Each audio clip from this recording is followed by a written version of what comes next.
¿El jueves vos crees que es el día clave en términos económicos? Sí, claro que sí. Les contamos a todo el mundo, el jueves se va a conocer el dato de inflación de mayo, va a ocurrir a las 16 horas. Quiero mostrarles unos numeritos que estuve preparando hoy por la tarde porque a veces necesitamos poner en perspectiva las cosas.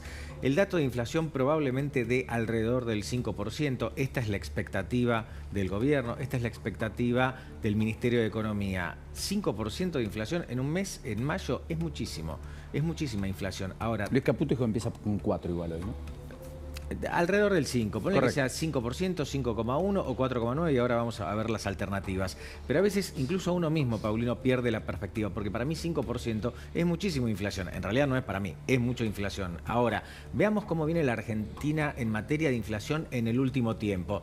Ese pico, perdón, volvamos un cachitito para la anterior cuando vamos. El pico que vemos ahí de 25,5% de inflación fue el último diciembre. Niveles altísimos, estratosféricos. A partir de ahí empieza claramente a caer hasta abril pasado, que termina en 8,8%. O sea, volvió a los niveles de octubre. Sí, pero si da 5%, y quiero hacer mucho hincapié en este tema.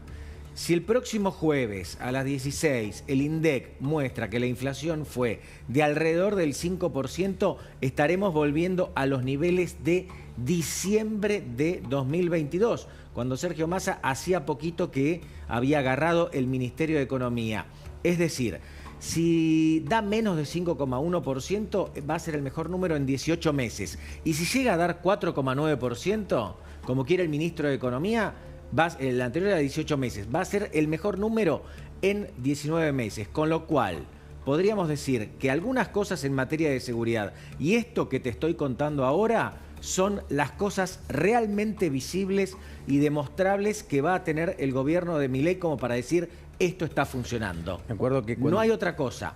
Esto, si la inflación, por eso soy tan insistente en esto, si la inflación llega a estar en el 5%, en mayo Milei tiene motivos justificados y documentados para decir que algo está haciendo bien. Mientras tanto, fíjense el semáforo de actividad económica de la consultora, entre otros, que uno podría ver, Ecovius, ¿no? Donde muestra que efectivamente hay muchos semáforos ya verdes, aunque sigue habiendo todavía semáforos rojos importantes. Construcción, venta de nafta, consumo de electricidad, importaciones, préstamos en pesos al sector privado, amén de producción industrial, producción de autos, todos esos en rojo. Ahora ya hay bastantes en verde, escrituras en la ciudad de Buenos Aires, faena vacuna, producción de hierro, producción de cemento, producción de gas, patentamiento de motos, exportaciones. Bien. Yo me acuerdo que cuando vos hacías alusión al dato de noviembre de inflación, ese dato llegó a Massa en diciembre del 2022 a decir, aspiramos a que en abril el dato empiece con 3. ¿Te acordás? Empezó con 8. Cuidado, todo el mundo dice que fruto de los aumentos de precios regulados, luz, gas, entre otros, pero no solo ellos, nafta, efectivamente en junio podemos estar en una inflación del 6. Es decir, que toda esa tendencia a la baja eventualmente se pueda cortar. Un rebote chiquito. Lo dijiste bien, acortar. ¿Sabés cuál es la gran diferencia acá con respecto a lo que pasaba en la época de Massa y del kirchnerismo en general? Que acá, a ver, ¿Milei tiene un plan productivo? No. ¿Tiene un plan de desarrollo de pymes? No.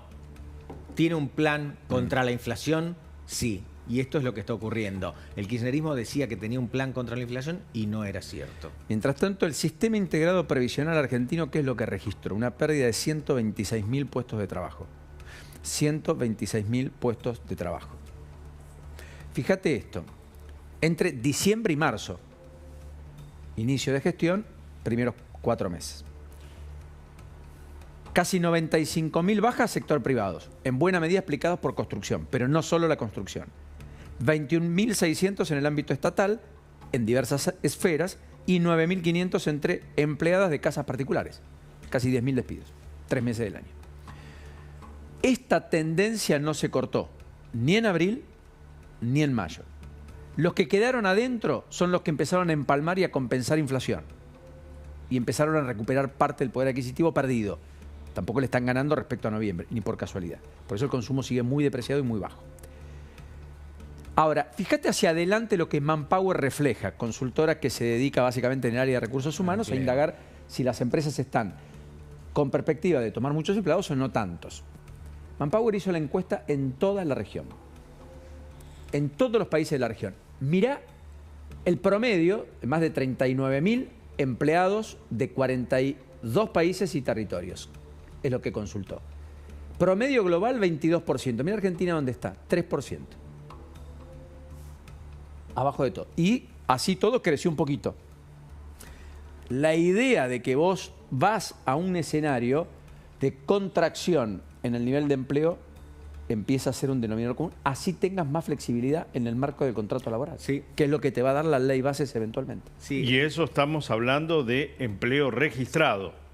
Sí, empleo registrado. El empleo no registrado, ese que no podés contabilizar porque, diríamos, es el de las changas y también del pequeño comerciante. Bueno, lo contabilizás, de hecho, todos los meses lo marcás, pero viene corriendo por detrás, es mucho más endeble y efectivamente no tiene con quién discutir Y paritaria. le cuesta recuperar. A propósito de esto, a ver, este año va a ser descartable para la economía. 2024 va a ser un año olvidable. En todo caso, nos puede servir para arreglar algunas cosas para que 2025 sea mejor. Hoy se conoció la proyección del Banco Mundial. Correcto. Para todos los países, para muchísimos países del mundo. También hay un capítulo dedicado a la Argentina. El Banco Mundial deterioró, es decir, dijo que en realidad la economía argentina este año va a ser peor de lo que el mismo Banco Mundial pensaba en su informe anterior, ¿no? Va a tener una caída por encima del 3% que se concentró sobre todo se concentra en los primeros meses del año y después tiende a aflojar hacia los últimos meses del año, con lo cual 2024 va a ser un año malo. Banco Mundial habla de una caída del 3,5% y hasta hoy hablaba de una caída del 2,8% del Producto Bruto Interno, efectivamente en el pronóstico para la Argentina. Bueno, hay otro dato que empezó a dar que hablar. La Argentina se empezó a volver cara en dólares. Y vos decís, te volviste caro en dólares, vas a tener impacto en el turismo. Bueno, efectivamente hubo impacto en el turismo. Dato del INDEC de hoy. Ingreso de turistas extranjeros, ¿cuánto cayó? 23,4% en abril. En abril. O sea, una estadística relativamente vieja. 23,4. Quiere decir que 1 de cada 4 de los que venían a la Argentina dejaron de venir. ¿Dónde cayó fuertemente ese turista? ¿De qué países? De los países limítrofes, a los cuales se les volvió Chile y Uruguay. Donde la cantidad de chilenos y uruguayos que cruzaron la frontera y que vinieron a la Argentina se redujeron en más de un 50%. La Argentina pasó de tener 574.800 turistas en abril del 2023 a tener 440.100 extranjeros visitando la Argentina. Son menos dólares y al mismo tiempo empieza a ser positiva la cantidad de gente que sale, es decir, empieza a salir más gente de la que salía antes de la Argentina para hacer turismo en el exterior, incluido países limítrofes. Por caso volvieron los tours de compra en productos electrónica y vestimenta y otras cosas a Chile. Se invirtió la ecuación que existía hasta comienzos de este año. Todos datos curiosos que empiezan a reflejar también cosas que van a tener correlato. Las zonas de frontera que volaban en términos de consumo van a ser zonas que van a estar más depreciadas, tienden a pensar muchos, y un sector que era muy pujante, el del turismo, porque la plata quemaba, había que gastarla, después de la pandemia, de última nos damos un gusto, empezó a restringirse ostensiblemente en el plano doméstico, pero también el internacional empieza a ver que Argentina ahora tiene costos en dólares bastante equiparables a cualquier destino del mundo. Así que cuidado porque son datos. Bueno, todo esto de La Libertad Avanza se constituyó en la provincia.